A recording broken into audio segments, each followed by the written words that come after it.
ऐसे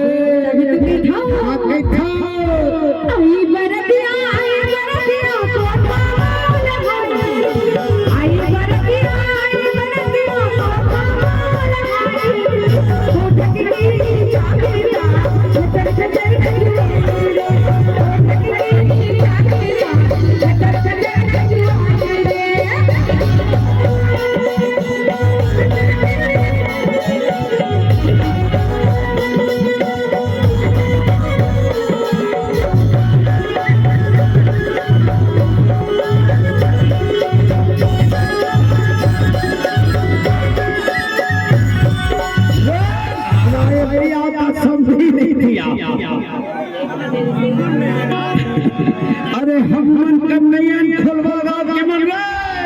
अच्छा तबे बैठो बताना। अटिया टूटे खटिया टूटे कलम के आदमी अटिया टूटे खटिया टूटे टूटे कलम के आदमी रे समझना लाल लाटी रे समझना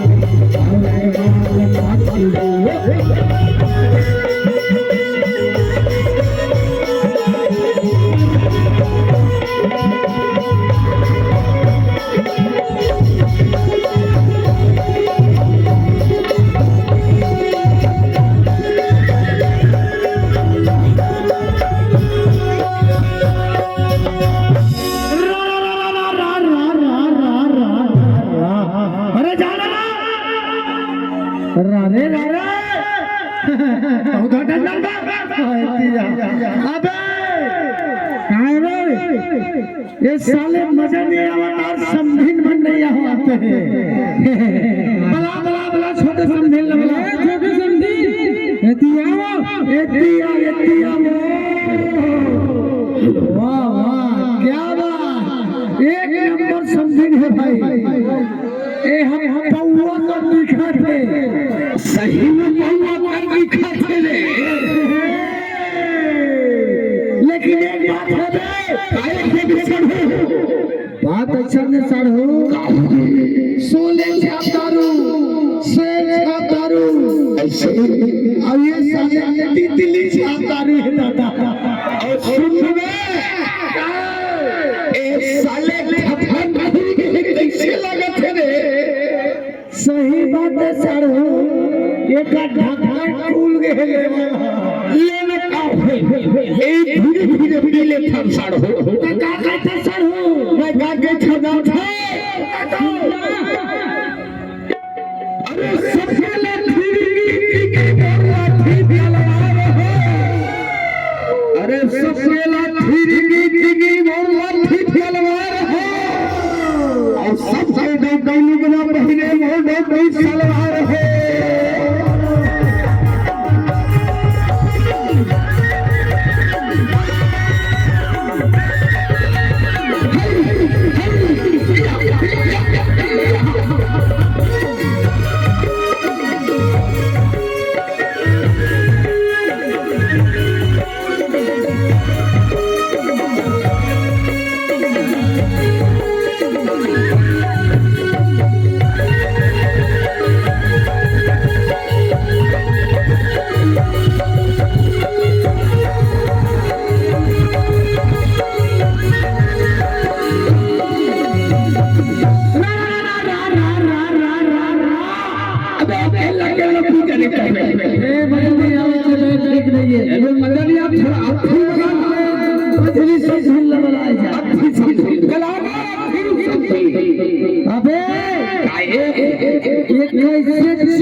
और सुनना बे ये मेरी गल्ला मत में भाई ये मेरी बात ऐसा कहा तबे थोड़ा मुझे बात के पी ले तो कोई बात नहीं है।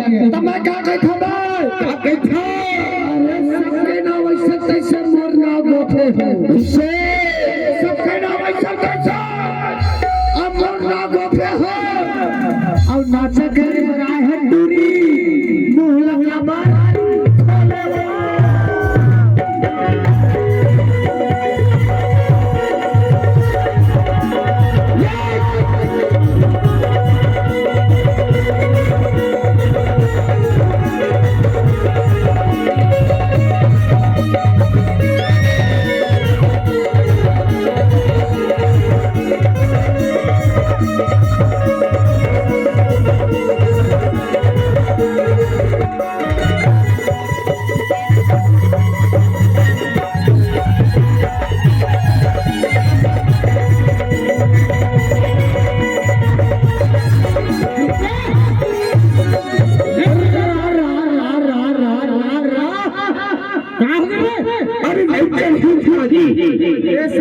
मजा नहीं है चाचा। अरे बाटल न बोला चले आओ बाटल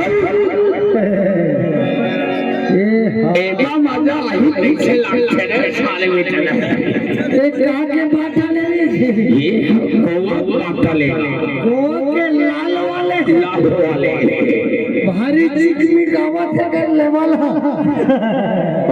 और लबे हे राम कृष्ण भेजे बाटल राम कृष्ण ये मजा ही भैया मजा ही राम कृष्ण भैया ये मजा ही बने भेजे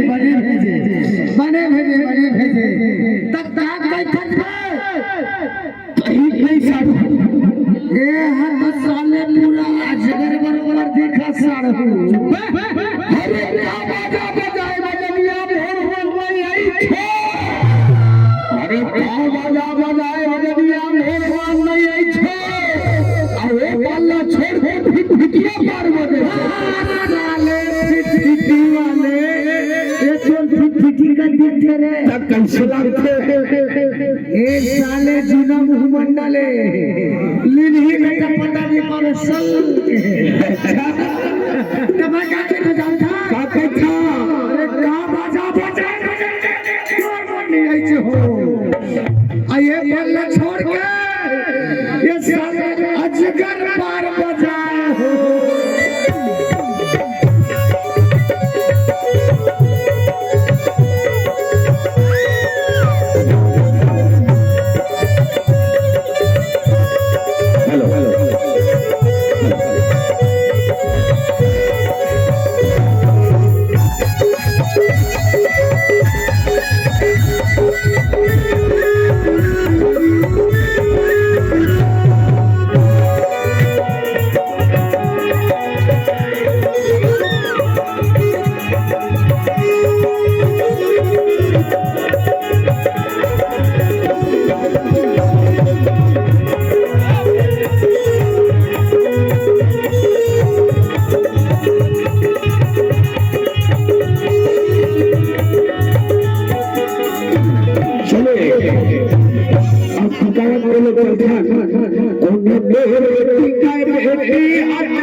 मोर दादा तोर